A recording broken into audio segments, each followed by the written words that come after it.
Hello everyone, स्वागत है आपका आज के इस सेशन में। दोस्तों, आज हम लोग जानेंगे चैप्टर 2 केमिस्ट्री का अम्ल क्षारक और लवण के बारे में। ठीक दोस्तों, ये चैप्टर बहुत इंपॉर्टेंट चैप्टर है। ये कॉम्पिटिटिव एग्जाम में भी आता है और बोर्ड एग्जाम में इसका क्वेश्चन श्योर होता है। तो ठीक है दोस्तों, चैप्टर को हम लोग समझते हैं। देखिए, सबसे पहले मैंने लिख रखा है अम्ल के बारे में। अम्ल क्या होता है? अम्ल क्या होता है? स्वाद में खट्टा होगा, मतलब अम्ल का टेस्ट कैसा होता है? खट्टा होता है दोस्तों।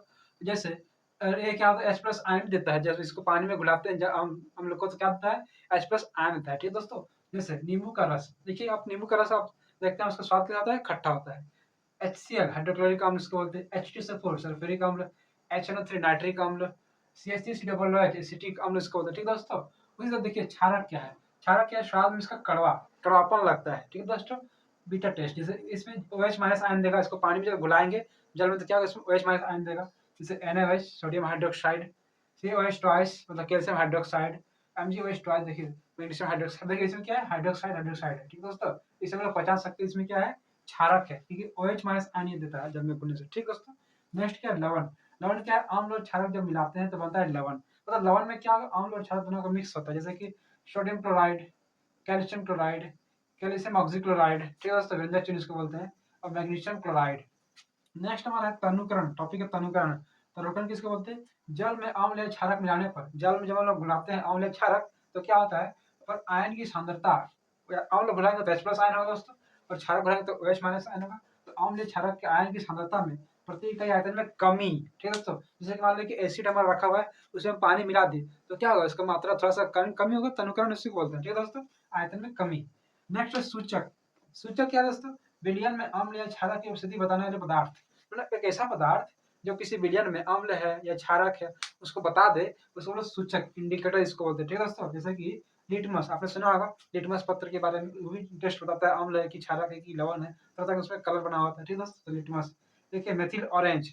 और क्या है? नेक्स्ट है अम्ल एवं क्षारक की विभिन्न अभिक्रियाएं। बहुत सारा अभिक्रिया अम्ल क्षारक का अभिक्रिया है, उसका बताते हैं। देखिए पहला है अम्ल की धातु से अभिक्रिया। मतलब जब अम्ल किसी धातु से अभिक्रिया करेगा तो क्या बने? देखिए अम्ल प्लस धातु क्या बन रहा है? लवण प्लस हाइड्रोजन गैस। मतलब अम्ल को जो धातु से अभिक्रिया कराएंगे तो क्या दोस्तों? लवण बनेगा और हाइड्रोजन गैस। को याद रखना दोस्तों। देखिए जैसे एग्जाम्पल मैंने दिया है, जैसे अम्ल लिए HCl तो धातु लिए Fe, आयरन धातु है, तो इसको जब अभिक्रिया कराएंगे क्या बनेगा? FeCl2 plus chloride plus hydrogen gas. ये एरो ऊपर जा रहा है मतलब गैस है। ठीक दोस्तों, एरो डाउनवर्ड होगा, इसकी मतलब प्रेसिपिटेशन, मतलब वो नीचे ताली में बैठ जाएगा। ठीक दोस्तों, बैलेंस करने के लिए हम लोग यहाँ पे 2 लगाए हैं।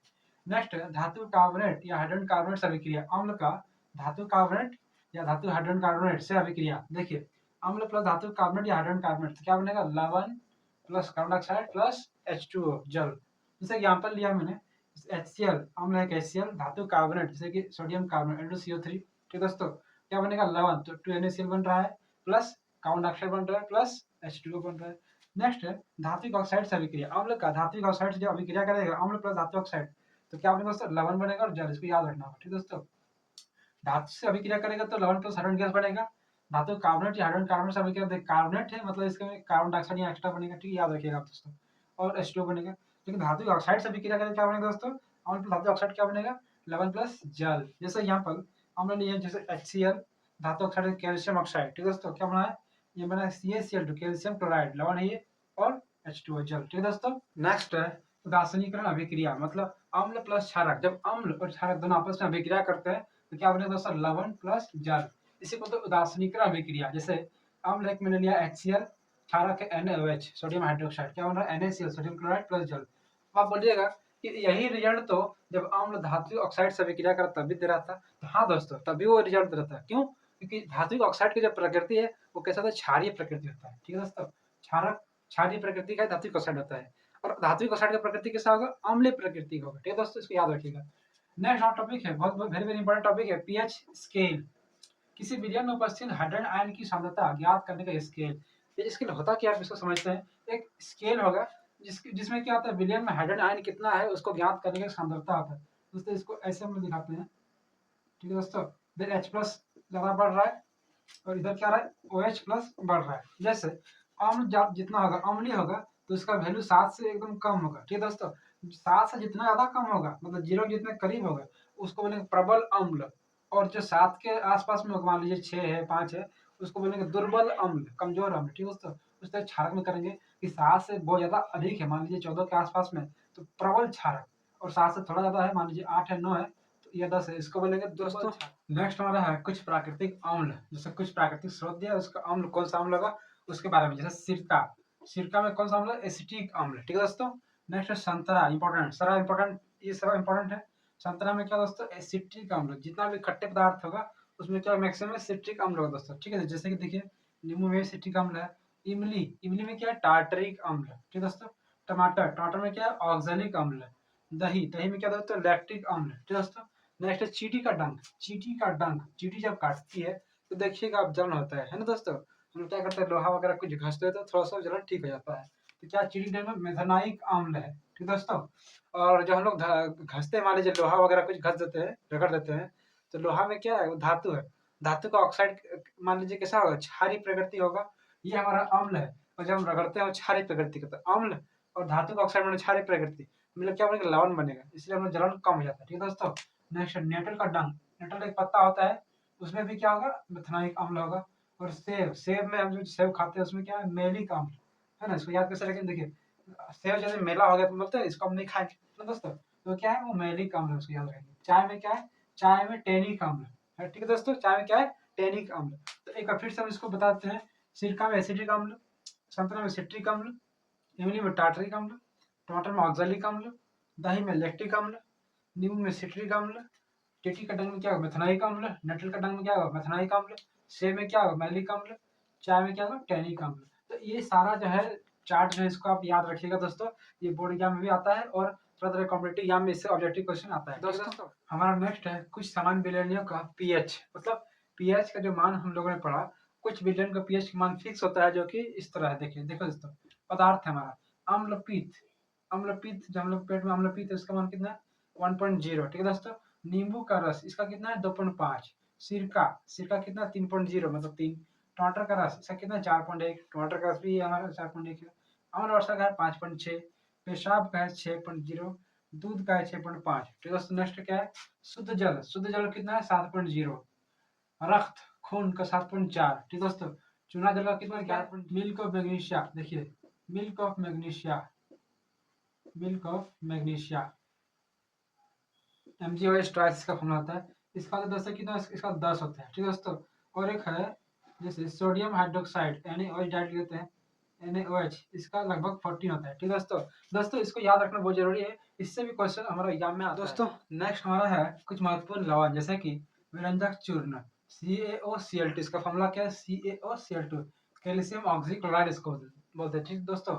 जैसे कैल्शियम हाइड्रोक्साइड CaOH ट्वाइस की जब क्लोरीन से अभिक्रिया करा जाता है तो क्या होता है, विरंजक चूर्ण का निर्माण होता है। क्वेश्चन पूछा जा चुका है कि जब कैल्शियम हाइड्रोक्साइड CaOH ट्वाइस को जब क्लोरीन से अभिक्रिया कराते हैं तो क्या बनता है, तो क्या होता है दोस्तों, विरंजक चूर्ण बनता है और हाइड्रोजन गैस निकलता है।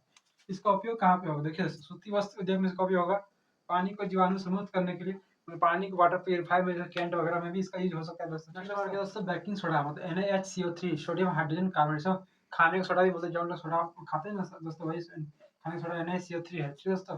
NaCl plus H2O plus CO2 plus NH3, चारों मिलने से क्या बनेगा, NH4Cl, मतलब ammonium chloride plus NaCO3, sodium hydrogen carbonate, ठीक है दोस्तों। इसका उपयोग कहाँ पे होगा, एंटासिड के रूप में, जैसे कि खाना जब लोग ज्यादा खा लेते हैं, एसिडिटी होता है तो क्या खाते हैं, बेकिंग सोडा, खाने का सोडा फर्स्ट खा लेते हैं, तो एंटासिड के रूप में। और केक या पकौड़ा वगैरह को फुलाने के लिए हम लोग क्या करते हैं, इसका इस्तेमाल करते हैं, बेकिंग सोडा, खाने का सोडा, ठीक है दोस्तों। नेक्स्ट हमारा है धोने का सोडा, NaCO3.10H2O, 10H2O क्या है, राकरण का जल इसको बोलते हैं दोस्तों, ठीक, 10H2O मतलब 10 अणु इसमें जल है, ठीक है दोस्तों। NaCO3.10H2O ये क्या है, धोने का सोडा, वॉशिंग सोडा, इसका सोडियम कार्बोनेट इसका नाम है। इसका उपयोग कहाँ होगा दोस्तों, घर में साफ सफाई के लिए इसका यूज होगा, और जल की स्थायी कठोरता को दूर करने के लिए, जैसे कोई कोई पानी होता है दोस्तों, बहुत मोटा पानी होता है, तो उससे कठोरता को दूर करने के लिए हम क्या करते हैं, धोने का सोडा यूज कर सकते हैं। कांच से साबुन और कागज उद्योग में इसका उपयोग होता है। नेक्स्ट दोस्तों प्लास्टर ऑफ पेरिस, देखिए CSO4.12H2, इसका फॉर्मूला क्या है, CSO4.12H2, इससे क्या पढ़ते हैं, calcium sulphate hemihydrate, calcium sulphate hemihydrate, या फिर इसको आप अर्ध हाइड्रेट ही बोल सकते हैं, क्योंकि हाफ है ना दोस्तों, 1/2 अर्ध अपना आधा बोल सकते हैं हाइड्रेट पानी। इसको जिप्सम को 373 केल्विन पर गर्म करने पर प्लास्टर ऑफ पेरिस बनता है, ठीक है दोस्तों। जिप्सम को जब हम लोग 373 केल्विन पर गर्म करते हीट करते तो क्या होगा, प्लास्टर ऑफ पेरिस बनेगा। और प्लास्टर ऑफ पेरिस में यदि जल मिला देंगे, पानी मिला देंगे, तो क्या होगा, यह पुनः जिप्सम बन जाएगा। जिप्सम जो कि ठोस पदार्थ प्रदान करता है, जैसे कि हम लोग हड्डी टूटता है तो हम लोग क्या करते हैं, प्लास्टर करते हैं दोस्तों, तो वही है। जैसे CSO4.12H2 ये क्या है, प्लास्टर ऑफ पेरिस का फॉर्मूला है, CSO4.12H2, इसमें जब हम डालेंगे 1:1/2 हाफ 1:1/2 1 डालेंगे क्या होगा, जिप्सम बन जाएगा। ठीक है, CSFO.2H2 इसका फॉर्मूला पूछता है तरह तरह के एग्जाम में, इसका कोई क्वेश्चन आ चुका है दोस्तों, ऑब्जेक्टिव क्वेश्चन। CSFO.2H2 ये क्या है, जिप्सम का फॉर्मूला है। इसका उपयोग कहाँ दोस्तों, टूटी हुई हड्डी को जोड़ने में, मूर्ति या खिड़की बनाने में, या खिड़की को भी जोड़ने में हम लोग करते हैं, जो साइड साइड में लगाते हैं। नेक्स्ट हमारा टॉपिक है, लास्ट टॉपिक है रवाकरण के जल। जैसे ये क्या होता है, जैसे Na2CO3.10H2 ये फॉर्मूला हो गया। इसमें क्या है, .10H2 ये 10H2 क्या दोस्तों, इसी को बोलते हैं रवाकरण के जल। जैसे जिप्सम देखिए CSFO dot half H plaster Paris में, तो ये डॉट हाफ एच ये क्या होगा, रवाकरण के जल होगा। इसमें CSFO.2H2 ये 2H2 क्या होगा दोस्तों, रवाकरण के जल होगा। ठीक है दोस्तों, दोस्तों इस तरह हम लोगों ने चैप्टर को कंप्लीट किया, चैप्टर को फिनिश किया, चैप्टर को समझे। तो दोस्तों क्लास कैसा लगा कमेंट मुझे बताइएगा। हमारे चैनल में नए हैं, चैनल को सब्सक्राइब कीजिए, लाइक कीजिए, अपने दोस्तों से शेयर कीजिए, ताकि सभी उसका फायदा ले सके। तो दोस्तों आज की क्लास हम लोग यहीं पे रखते हैं। जय हिंद।